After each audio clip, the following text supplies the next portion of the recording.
24-এর গণহত্যা এবং 15 বছরের গুম খুম তোরা যেগুলো চোখে দেখোস না, তোকে বিবেকে কুত্তে মুতি দিছে। কে মুচ্ছে ক? কুত্তে মুতি দিছে। আর আফসারিয়ে বাইরে মাঝে মাঝে কয় তোকে বিবেকে কুত্তে মুচ্ছে। ঘটনা এখানে না ভাইয়া, ঘটনার পিছনে কিন্তু ঘটনা আছে।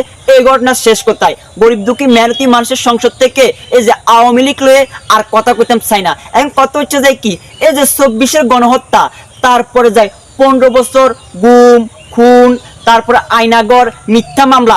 যারা আওয়ামী লীগ করে হেরা এগিন চোখে দেখে না। কিছু হইলে বা না হইলে এই যে এক জায়গায় আগুন লাগছে, লাল স্বাধীনতার স্বাদ পাইতেছি।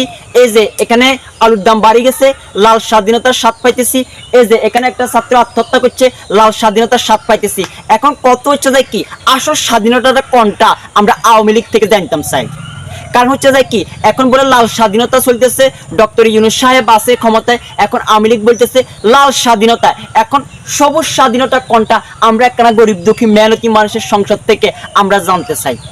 আর একটু আগে একটা পোস্ট করছিলাম, আর পোস্টটিতে এক আওয়ামী লীগের খাস আল্লাহর ওলি, আল্লাহর বান্দা কমেন্ট করছে লাল স্বাধীনতার স্বাদ পাইতেছি আমরা। আপনাদের সময় কি সবুজ স্বাধীনতা ছিল? আপনাদের আমল কি এত বাড়া ছিল? কই, এই যে 24-এর গণহত্যা নিয়ে আওয়ামী লীগ একটু মানে কি অনুতপ্ত মানে বিনয় যে দুঃখ প্রকাশ করতেছি, আমাদের নেত্রীর ক্ষমা হয়ে গেছে, মানে ভুল হয়ে গেছে, আমাদেরকে ক্ষমা করে দেন। একটা লোক এখন পর্যন্ত কি করতে রাজি ন। তারা কি করতেছে, আস্তে আস্তে খোঁচা দিতেছে, পিছন থেকে খোঁচা দিতেছে, লাল স্বাধীনতার স্বাদ পাইতেছি, এটা নিয়ে আপনাদের স্বাধীনতা, এটা নিয়ে আপনাদের এত বড় গণ অভ্যুত্থান, মানে খোঁচায় খোঁচায় কথা বলতেছে। আমার এই আজকে গরিব দুঃখী মেহনতি মানুষের সংসদ থেকে কথাগুলো এই জন্য বলতেছি, আমার পোস্টে এক আওয়ামী লীগের আল্লাহর ওলি খাস ওলি কমেন্ট করছে লাল স্বাধীনতার স্বাদ পাইতেছি। লাল স্বাধীনতার স্বাদ আর সবুজ স্বাধীনতার স্বাদ আপনারা একটু বুঝে দেন।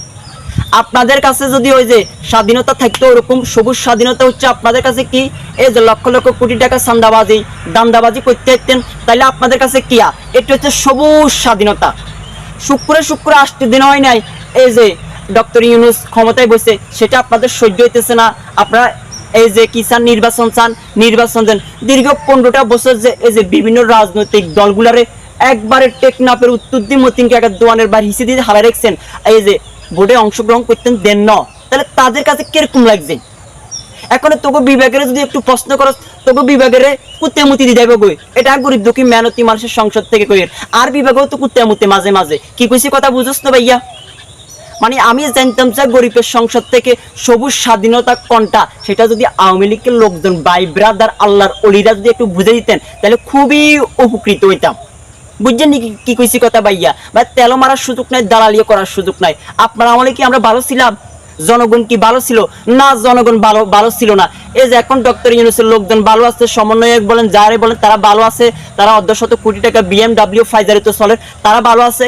কিন্তু হাঁকে দিয়ে আমরা গরিব দুঃখী মেহনতি মানুষ জনগণ যারা আছি, আমরা মাঝে মাঝে কষ্টে দিন যাই, মাঝে মাঝে আলুর কেজি 50 টাকা, আবার আলুর কেজি 20 টাকা হয়। আওয়ামী লীগ যে সময় ক্ষমতায় ছিল, আওয়ামী লীগের লোকজন ভালো ছিল, তারা কিয়া অর্ধশত কোটি টাকা গাড়িতে চলে, পাইজারুতে চলে, এই যে আমেরিকাতে যা, কুয়েতে যা, লন্ডনে যা, ঘুরিবেলায় অন্যদিকে দিয়ে আলুর দাম বাড়ি যা 150 টাকা। এই হলো যে আমাদের অবস্থা আর কি, আমাদের গরিব দুঃখী মেহনতি মানুষের অবস্থা। এখন একটা কথা বলতে চাই, আওয়ামী লীগের ভাই ব্রাদার যারা আছেন, এই যে মানে সবুজ স্বাধীনতা কোনটা সেটা একটু আমাদেরকে বলিয়েন। তো ভাই বেশি কথা কইতেন না, বেশি কথা বলে চাকরি থাকতেন না। 1 2 3 কিরিং করে ভিডিওটা শেয়ার দিন। সবাই ভালো থাকবেন। আসসালামু আলাইকুম।